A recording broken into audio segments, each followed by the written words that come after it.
Hello students, जो हमारा next topic है वो है चेक। चेक क्या होता है? जो नेगोशिएबल इंस्ट्रूमेंट एक्ट का जो थर्ड जो इंस्ट्रूमेंट हम यहाँ पे स्टडी करेंगे चेक है। चेक क्या है? एक cheque is a bill of exchange. Cheque को भी क्या बोलते हैं?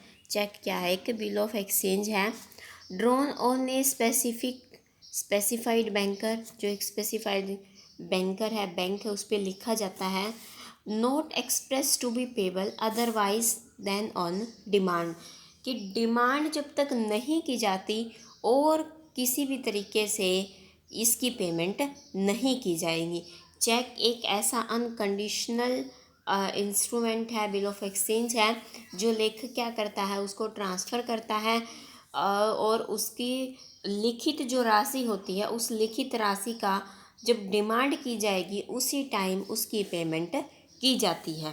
तो ये यहाँ पे कोई मैच्योरिटी पीरियड ऐसा नहीं होता जैसे हमने अभी पढ़ा था। जो बिल ऑफ एक्सचेंज हमने पीछे पढ़ा है, जो हमने प्रॉमिसरी नोट पढ़ा है, तो यहाँ पे क्या है कि बैंक को जब भी दिया जाएगा, डिमांड की जाएगी बैंक के सामने, तो तभी बैंक क्या करेगा, इसकी पेमेंट करेगा।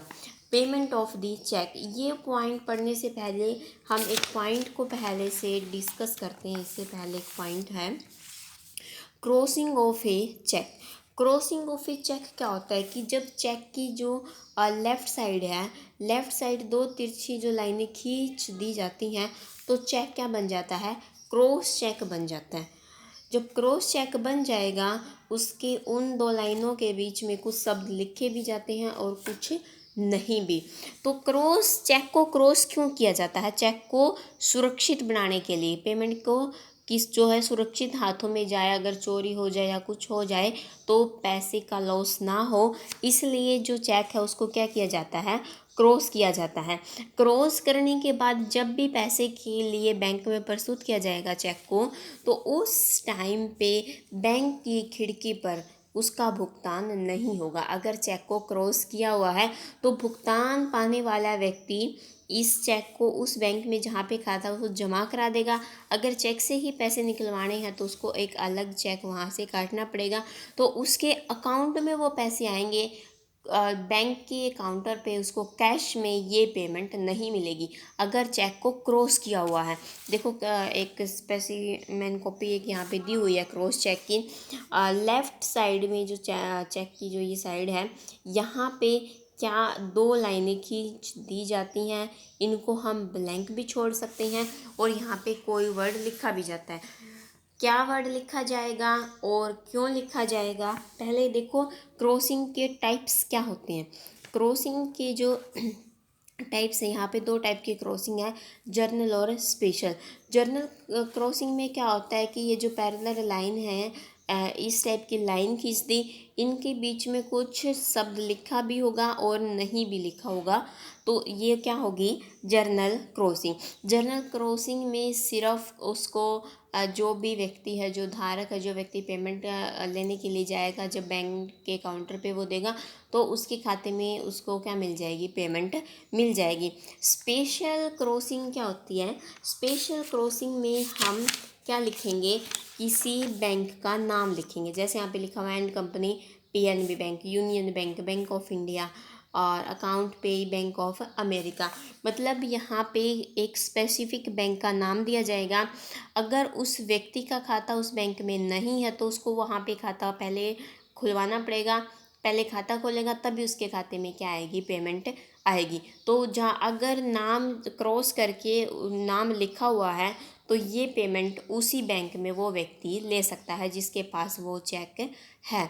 तो ये क्या थी? Special crossing. तो एक चेक को सेफ बनाने के लिए क्या किया जाता है? चेक के ऊपर क्रॉसिंग की जाती है। देखो यहाँ पे जो पॉइंट था पेमेंट ऑफ चेक, जहाँ तक ग्राहकों के भुगतान के संबंध में बात है, तो भुगतान करने वाला जो बैंक है वो हमेशा प्रिविलेज स्थिति में होता है, मतलब वो सुविधाजनक स्थिति में होता है। जो ओपन चेक होते हैं वो ऑर्डर करने पर जो आदेशित चेक है जो भुगतान करता है, तो वो क्या करता है? सिर्फ साइन मैच करता है। उसके जो कस्टमर है उसके साइन मैच करता है, तो बैंक से हम ये उम्मीद भी नहीं की जा सकती कि इतने सारे चेक आते होंगे, इतने सारे लोगों के साथ डीलिंग होती है कि हर किसी व्यक्ति के वो सिग्नेचर पहचान सके। तो लेकिन ऐसे जो चेक हैं, जो क्रॉस चेक होते हैं, उनका जो भुगतान होगा हमेशा बैंक को होगा, बैंक की खिड़की पर नहीं होगा। और जो स्पेशल क्रॉसिंग होगी उस दिशा में उसी बैंक विशेष को ही क्या होगा, भुगतान होगा। स्पेशल क्रॉसिंग में जिस बैंक का नाम लिखा जाएगा उसी बैंक को क्या किया जाएगा, भुगतान किया जाएगा।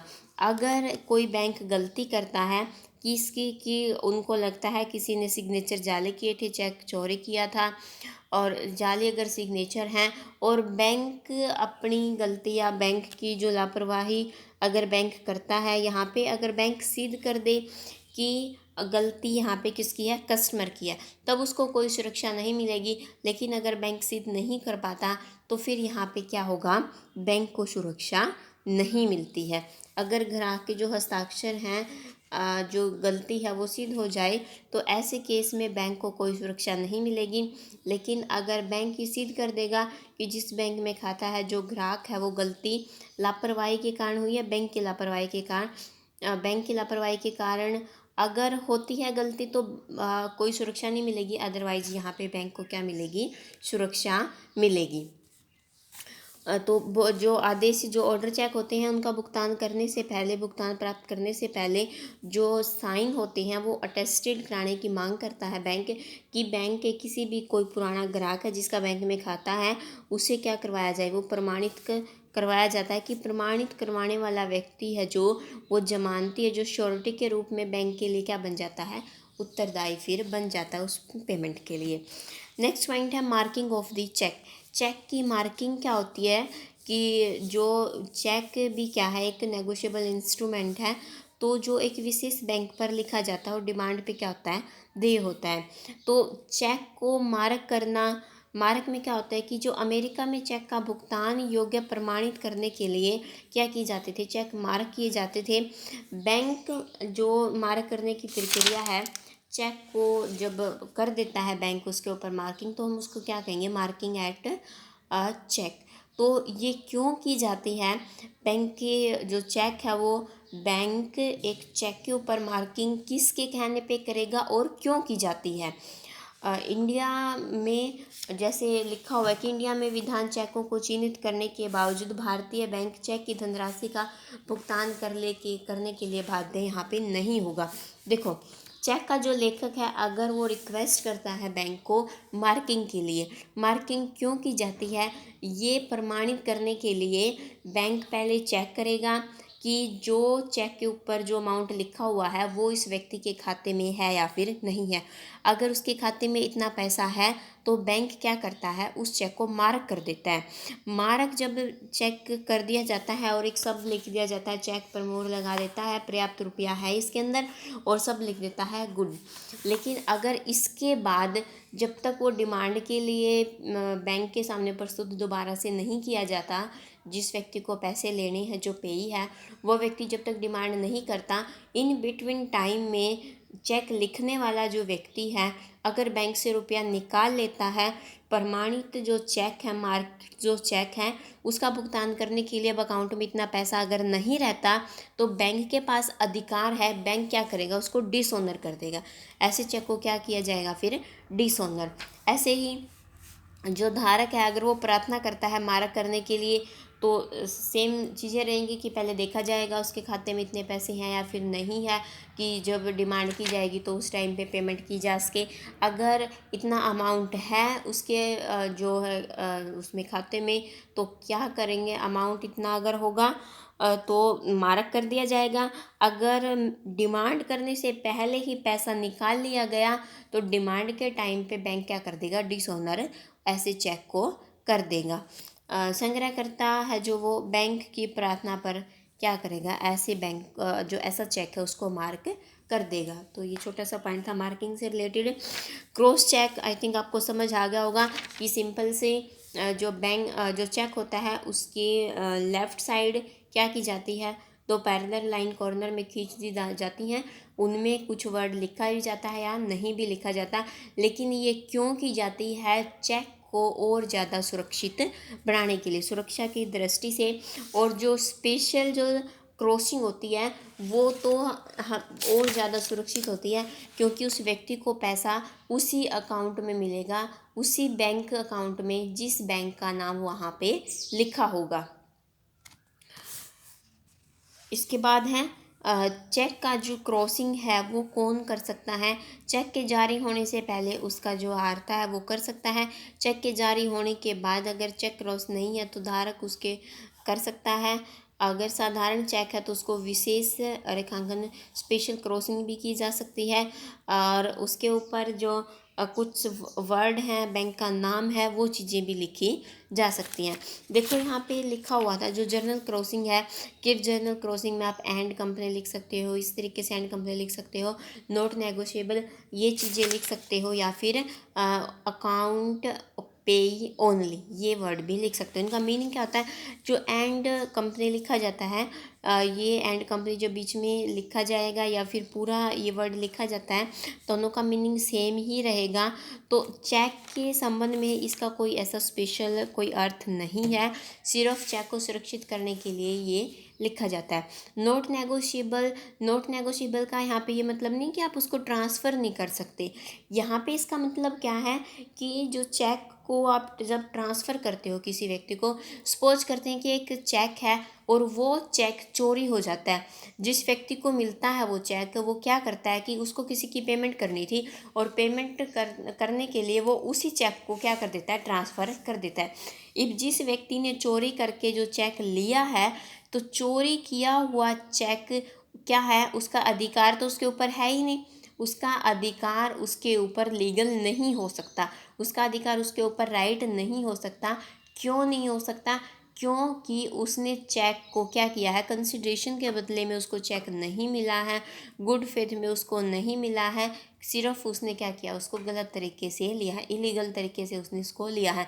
जब वो आगे किसी को फर्दर ट्रांसफ़र करेगा, तो जब उसका खुद का ही राइट सही नहीं था, उसी का अधिकार गलत था, उसी का अधिकार दूषित था, तो पाने वाले का भी क्या अधिकार क्या रहेगा, दूषित रहेगा। चाहे उसने गुड फेथ में लिया हो, कंसिडरेशन के बदले में लिया हो, कंप्लीट है वो फॉर्म और मैच्योरिटी से पहले लिया है, बेशक से ये सारी कंडीशन पूरी होती हैं, लेकिन इसके बावजूद भी जो ऐसा चेक है वो उसके ऊपर जो टाइटल रहेगा वो टाइटल दूषित ही होगा, वो ख़राब ही होगा, क्योंकि उसकी ऑनरशिप उसके ऊपर नहीं है, उसने चेक को क्या किया है, चोरी किया है। अगर अकाउंट पे ओनली लिखा होता है तो चेक का भुगतान पाने वाले व्यक्ति के खाते में जमा किए जाएंगे, ऐसे पैसे किसी अन्य व्यक्ति को उसका भुगतान नहीं किया जा सकता। ये भी जो वर्डिंग है ये भी सुरक्षा की दृष्टि से लिखी जाती हैं। अंडर रुपी कब लिखते हैं, ऐसा जो रेखांकन करके, और ये वर्डिंग कब लिखी जाती है, जब व्यापारी दान करते समय जब ब्लैंक चेक देते हैं तो तब ये वर्डिंग लिखी जाती है। तो एक बार ये डिफरेंस पढ़ लेना कि जर्नल क्रॉसिंग में क्या होता है, स्पेशल क्रॉसिंग में ये चेक सुरक्षा के लिए होता है, ये और ज़्यादा सुरक्षित होता है। दो समांतर लाइनों के बीच में कुछ लिखा भी जा सकता है और कुछ नहीं भी, लेकिन यहाँ पे स्पेशल क्रॉसिंग में हम किसी न किसी बैंक का नाम ज़रूर लिखते हैं। बैंक द्वारा चेक का भुगतान प्राप्त किया जा सकता है, चेक के द्वारा चेक का भुगतान किसी भी बैंक में हो सकता है, यहाँ पे जो जर्नल में किसी भी बैंक में इसकी पेमेंट ली जा सकती है, लेकिन स्पेशल क्रॉसिंग में उसी बैंक से जो भुगतान प्राप्त किया जाएगा जिसमें जो क्रॉसिंग हमने की है, क्रॉसिंग में जिस बैंक का नाम लिखा हुआ है, जैसे यहाँ पे ये नाम लिखे हुए हैं and company, Punjab national bank, bank of India, कोई भी जिस भी बैंक का, SBI लिखा हुआ है, PNB लिखा हुआ है, CBI लिखा हुआ है, सेंट्रल बैंक ऑफ इंडिया, तो जो भी नाम यहाँ पे लिखा होगा, अगर उस पे जिसको पैसे लेने हैं अगर उसका अकाउंट भी नहीं है तो पहले वो अकाउंट ओपन करवाएगा, तब जाके उसकी पेमेंट चेक की आएगी। इसके बाद है cancellation of crossing of the cheque. अगर क्रॉसिंग लिखी की गई है किसी चेक पे तो उसको कैंसिल भी किया जा सकता है, और कैंसिल करने के बाद उन लाइनों को काट के क्या लिख दिया जाएगा, पेमेंट बी मेड कैश, कि नगद भुगतान कीजिए, ये उसके ऊपर लिखा जाएगा। तो जब भी जो पेई है, जो बीरर है या जिसको ऑर्डर दिया गया है, वो व्यक्ति बैंक में अगर जाएगा तो उसको क्या मिल जाएगी, कैश में पेमेंट हो जाएगी। अदरवाइज़ ये जो चेक होते हैं इनकी पेमेंट काउंटर पे नहीं होती, सीधा पैसा कहाँ जाता है, फिर सीधा पैसा अकाउंट में जाता है, सीधा पैसा खाते में जाता है। तो यहाँ तक।